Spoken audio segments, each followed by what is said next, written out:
La passion ne connaît pas les outrages du temps, presque 30 ans se sont écoulés avant que ne renaisse l'association des Amis des Orgues. C'est en effet en 1980 que s'étaient associés ceux que l'on appelait alors les Amis des Orgues de Saint-Genès-les-Carmes pour récolter des fonds en vue de la restauration de l'orgue de Saint-Genès, restauration effective 2 ans plus tard et signant alors la mise en veille d'une association dépourvue de raison d'être.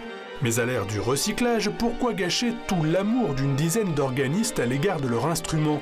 En 2011, les Amis des Orgues entendent bien refaire surface pour partager leur enthousiasme. Il s'agit de faire entendre 3 grandes catégories d'organistes. Des organistes chevronnés et professionnels que sont François Clément, le titulaire de la cathédrale, et le co-titulaire Didier Coudert. Et puis des organistes en puissance qui sont des grands élèves du conservatoire dans la classe de François Clément. Il s'agit de Sabrina Bello et de Jean-Baptiste Létang.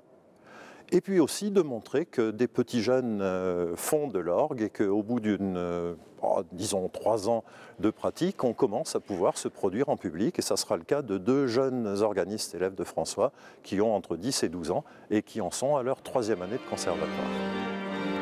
La fête de Pâques et le temps du carême sont du pain béni pour les Amis des Orgues, qui trouvent là une excellente occasion de faire résonner les orgues les plus majestueux et d'en faire profiter les amateurs, bien sûr.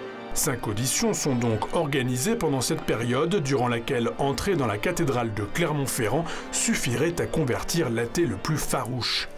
Ça peut être un problème pour certains pour aller voir les concerts, mais en réalité non, surtout que le répertoire de l'orgue est en réalité extrêmement vaste et qu'il n'y a pas que de la musique religieuse dedans, loin de là.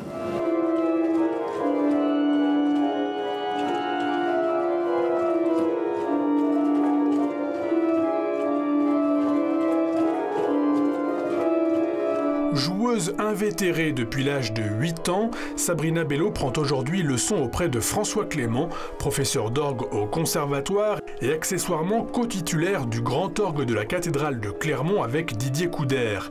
Elle fait donc partie de cette poignée de personnes autorisées à faire souffler le vent dans les quelques 3000 tuyaux de cet orgue construit en 1877.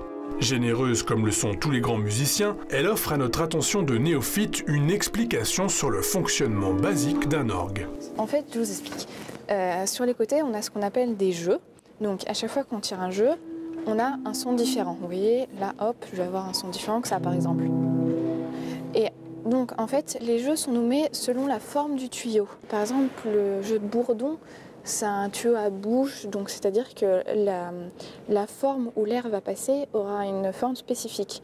Et là, par exemple, on a des clarinettes et des hautbois, je ne sais pas si on en a là, non.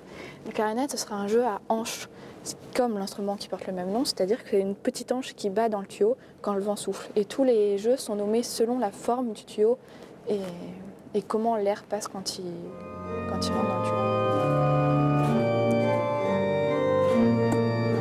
Puis restent les pédales où se trouve un autre clavier parfait pour travailler sa désynchronisation des membres, ainsi que diverses possibilités de nuances de son, accouplement des claviers et autres trémolos. Mais ce foisonnement n'est rien sans la richesse des compositions qu'il permet et l'engouement que ces dernières suscitent chez l'organiste. Je ne peux donc que vous inviter à en apprécier la musique dimanche 13 avril, 17h30 à la cathédrale de Clermont-Ferrand.